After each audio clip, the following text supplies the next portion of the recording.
नमस्कार साथियों। आज की सबसे बड़ी खबर सामने आ रही है ईपीएस 95 पेंशन को लेकर, और ये खबर हर पेंशनधारी के दिल से जुड़ी है।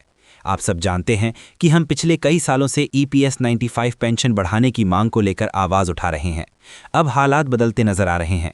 सरकार की ओर से महत्वपूर्ण संकेत मिले हैं, जो हमारे संघर्ष की जीत की तरफ पहला कदम हो सकता है। इसलिए साथियों, अगर आपने अब तक हमारे चैनल ईपीएस 95 नेटवर्क को सब्सक्राइब नहीं किया है तो अभी सब्सक्राइब करें, वीडियो को ज़्यादा से ज़्यादा शेयर करें और हमारे इस आंदोलन को हर पेंशनर तक पहुंचाएं। क्योंकि ये सिर्फ एक खबर नहीं, ये हमारी उम्मीद, हमारा संघर्ष और हमारा हक है। ईपीएस पेंशन हक न्यूज़। सरकार ने 2025 तक ईपीएस 95 पेंशन बढ़ाकर 10,000 रुपये कर दी। कर्मचारी पेंशन योजना ईपीएस 95 भारत भर के लाखों कर्मचारियों के लिए सेवानिवृत्ति सुरक्षा का आधार रही है। अपनी शुरुआत से ही इसने एक महत्वपूर्ण सुरक्षा कवच प्रदान किया है, जिससे ये सुनिश्चित हुआ है कि पेंशन भोगियों को सेवानिवृत्ति के बाद एक स्थिर आय प्राप्त हो। 2025 के लिए ईपीएस 95 पेंशन वृद्धि की घोषणा के साथ पेंशन भोगी अपने मासिक लाभों में उल्लेखनीय वृद्धि की उम्मीद कर सकते हैं। ये विकास उन सेवानिवृत्त व्यक्तियों के जीवन की गुणवत्ता में सुधार का वादा करता है, जो इन पेंशन पर बहुत अधिक निर्भर हैं। इस लेख में हम इस वृद्धि के विवरण, इसके निहितार्थ और पेंशन भोगियों के लिए ये कदम क्यों महत्वपूर्ण हैं, इस पर चर्चा करेंगे। ईपीएस 95 और इसके महत्व को समझना। ईपीएस 95 को संगठित क्षेत्र के कर्मचारियों को पेंशन लाभ प्रदान करने के लिए कर्मचारी भविष्य निधि संगठन ईपीएफओ के एक भाग के रूप में शुरू किया गया था। कर्मचारी भविष्य निधि ईपीएफ, जो एक मुश्त सेवानिवृत्ति बचत है, के विपरीत ईपीएस कर्मचारी की सेवा के वर्षों की संख्या और वेतन के आधार पर मासिक पेंशन की गारंटी देता है। ये मासिक पेंशन सेवानिवृत्त लोगों के लिए आय का एक महत्वपूर्ण स्रोत है, खासकर उन लोगों के लिए जिनके पास नौकरी छोड़ने के बाद आय के कोई वैकल्पिक स्रोत नहीं है। ईपीएस 95 के तहत पेंशन राशि की गणना एक सूत्र के आधार पर की जाती है, जो पेंशन योग्य वेतन और पेंशन योग्य सेवा वर्षों को ध्यान में रखता है। समय के साथ मुद्रास्फीति और बढ़ती जीवन यापन लागतों ने सरकार के लिए पेंशन राशि में समय समय पर संशोधन करना अनिवार्य कर दिया है, ताकि पेंशन भोगियों को वास्तविक आय में नुकसान न हो। 2025 में पेंशन वृद्धि की घोषणा। पेंशन भोगियों की मांगों और जीवन यापन की बढ़ती लागत के मद्देनजर सरकार ने 2025 से ईपीएस 95 पेंशन राशि में वृद्धि की घोषणा की है। ये समायोजन आर्थिक कारकों, मुद्रास्फीति दरों और ईपीएफओ की वित्तीय स्थिति पर सावधानीपूर्वक विचार करने के बाद किया गया है। पेंशन वृद्धि का उद्देश्य पेंशन भोगियों को बेहतर वित्तीय सुरक्षा और बेहतर क्रय शक्ति प्रदान करना है। ये वृद्धि हाल के वर्षों में सबसे महत्वपूर्ण संशोधनों में से एक होने की उम्मीद है, जो वरिष्ठ नागरिकों और सेवानिवृत्त कर्मचारियों के समर्थन के लिए सरकार की प्रतिबद्धता को दर्शाती है।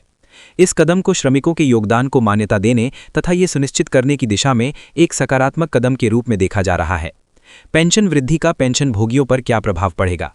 पेंशन भोगियों के लिए ईपीएस 95 पेंशन में वृद्धि का अर्थ है हर महीने अधिक व्यय योग्य आय। ये अतिरिक्त आय बढ़ती स्वास्थ्य देखभाल लागत, मुद्रास्फीति से संबंधित मूल्य वृद्धि और दैनिक खर्चों को पूरा करने में मदद कर सकती है। कई पेंशन भोगी निश्चित आय पर जीवन यापन करते हैं और आवश्यक वस्तुओं और सेवाओं की कीमतों में लगातार वृद्धि के कारण अपने खर्चों का प्रबंधन करना उनके लिए चुनौतीपूर्ण होता है। इस वृद्धि के साथ पेंशन भोगियों के पास इन वित्तीय आवश्यकताओं को अधिक आराम से पूरा करने के लिए एक सहारा होगा।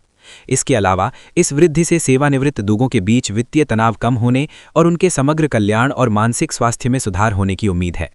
उच्च पेंशन का आश्वासन वित्तीय प्रबंधन की चिंताओं को कम कर सकता है और पेंशन भोगियों को अपनी सेवानिवृत्ति का अधिक पूर्ण आनंद लेने में सक्षम बना सकता है। पेंशन वृद्धि से व्यापक अर्थव्यवस्था को भी लाभ होता है।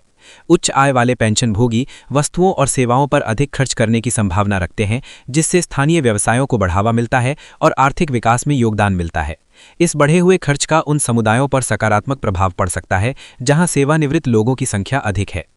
पेंशन वृद्धि को प्रभावित करने वाले कारक। पेंशन वृद्धि की सीमा निर्धारित करने में कई कारकों ने भूमिका निभाई। मुद्रास्फीति एक प्रमुख विचारणीय बिंदु है, क्योंकि यह निश्चित आय की क्रय शक्ति को कम करती है। मुद्रास्फीति के साथ तालमेल बिठाने के लिए सरकार ये सुनिश्चित करती है कि सेवानिवृत्त लोग अपने जीवन स्तर को बनाए रखें। एक और कारक ईपीएफओ की वित्तीय स्थिति है। बढ़ी हुई पेंशन भुगतान को बनाए रखने की इस निधि की क्षमता इसके निवेश प्रदर्शन और वर्तमान कर्मचारियों और नियोक्ताओं के योगदान पर निर्भर करती है।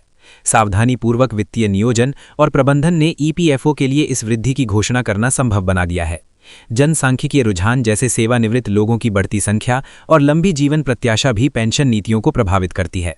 जैसे जैसे लोग लंबे समय तक जीवित रहते हैं, उन्हें लंबी अवधि की पेंशन की आवश्यकता होती है, जिससे समय समय पर संशोधन अनिवार्य हो जाता है।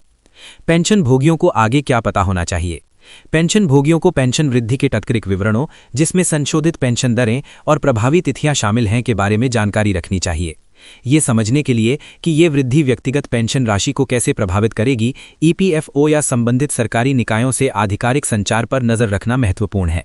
इसके अतिरिक्त पेंशन भोगियों को अपने पेंशन स्टेटमेंट की नियमित रूप से समीक्षा करनी चाहिए और यदि उन्हें कोई विसंगति दिखाई दे या कोई प्रश्न हो तो ईपीएफओ कार्यालयों से संपर्क करना चाहिए। सक्रिय रहने से ये सुनिश्चित होता है कि पेंशन भोगियों को वे सभी लाभ मिले जिनके वे हकदार हैं। पेंशन भोगियों के लिए अपनी समग्र वित्तीय योजनाओं की समीक्षा करने का भी ये उपयुक्त समय हो सकता है। पेंशन आय में वृद्धि के साथ कुछ लोग अपने वित्तीय भविष्य को और अधिक सुरक्षित करने के लिए अतिरिक्त निवेश या बचत रणनीतियों पर विचार कर सकते हैं। सरकार और ईपीएफओ की भूमिका। इस पेंशन वृद्धि में सरकार की भूमिका महत्वपूर्ण है। समायोजन की आवश्यकता को पहचान कर और उन्हें लागू करके नीति निर्माता सामाजिक कल्याण और आर्थिक न्याय के प्रति अपनी प्रतिबद्धता दर्शाते हैं। इस योजना के प्रशासक के रूप में ईपीएफओ इस वृद्धि को कुशलतापूर्वक और पारदर्शी रूप से क्रियान्वित करने में महत्वपूर्ण भूमिका निभाता है। इस पहल की सफलता के लिए बढ़ी हुई पेंशन का समय पर वितरण सुनिश्चित करना और पेंशन भोगियों के साथ स्पष्ट संवाद बनाए रखना आवश्यक होगा। सरकार और ईपीएफओ को भविष्य में आवश्यकता अनुसार समायोजन करने के लिए आर्थिक स्थितियों और पेंशन भोगियों की आवश्यकताओं की निगरानी करनी जारी रखनी चाहिए। भविष्य की ओर देखना। ईपीएस 95 पेंशन का भविष्य। 2025 की पेंशन वृद्धि ईपीएस 95 पेंशन के भविष्य के लिए एक सकारात्मक मिसाल कायम करती है। ये बदलती आर्थिक वास्तविकताओं और जनसांख्यिकीय रुझानों के अनुसार पेंशन नीतियों को अनुकूलित करने के महत्व को प्रकाशित करती है। जैसे जैसे भारत का कार्यबल और अर्थव्यवस्था विकसित होती है, पेंशन प्रणाली को सेवानिवृत्त लोगों की आवश्यकताओं के प्रति संवेदनशील बने रहना चाहिए।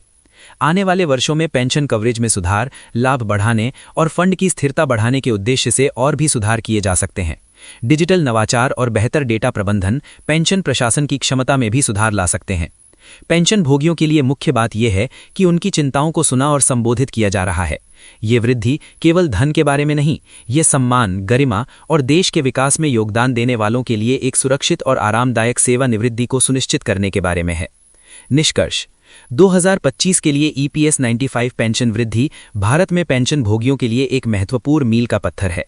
ये बढ़ती जीवन यापन लागतों के बीच अत्यंत आवश्यक वित्तीय राहत प्रदान करती है और सामाजिक सुरक्षा के प्रति सरकार की प्रतिबद्धता को पुष्ट करती है। पेंशन भोगी अब बढ़े हुए मासिक लाभों की आशा कर सकते हैं, जो उनके जीवन की गुणवत्ता में सुधार करने और वित्तीय चिंता को कम करने में मदद करेंगे। ये वृद्धि एक सुव्यवस्थित पेंशन प्रणाली के महत्व को रेखांकित करती है, जो वर्तमान सेवानिवृत्त लोगों की आवश्यकताओं को फंड की दीर्घकालिक स्थिरता के साथ संतुलित करती है। जैसे जैसे पेंशन परिदृश्य विकसित होता जा रहा है, सेवानिवृत्त कर्मचारियों का समर्थन करने और उनके जीवनकालीन योगदान का सम्मान करने के लिए सकारात्मक कदम उठाए जा रहे हैं, ये देखना उत्साहजनक है। पेंशन भोगियों के लिए 2025 में ईपीएस 95 में की गई वृद्धि एक स्वागत प्रोत्साहन है और ये याद दिलाती है कि उनका कल्याण अभी भी प्राथमिकता है। उचित जागरूकता और सक्रिय भागीदारी के साथ पेंशन भोगी इस वृद्धि का अधिकतम लाभ उठा सकते हैं और अधिक सुरक्षित और सम्मानजनक सेवानिवृत्ति का आनंद ले सकते हैं। अस्वीकरण। इस लेख में दी गई जानकारी केवल सामान्य सूचनात्मक उद्देश्यों के लिए है और वित्तीय या लीगल सलाह नहीं है। पाठकों को अपनी पेंशन या सेवानिवृत्ति योजना से संबंधित कोई भी निर्णय लेने से पहले ईपीएफओ जैसे आधिकारिक स्रोतों से विवरणों की पुष्टि करनी चाहिए और किसी योग्य प्रोफेशनल से परामर्श लेना चाहिए।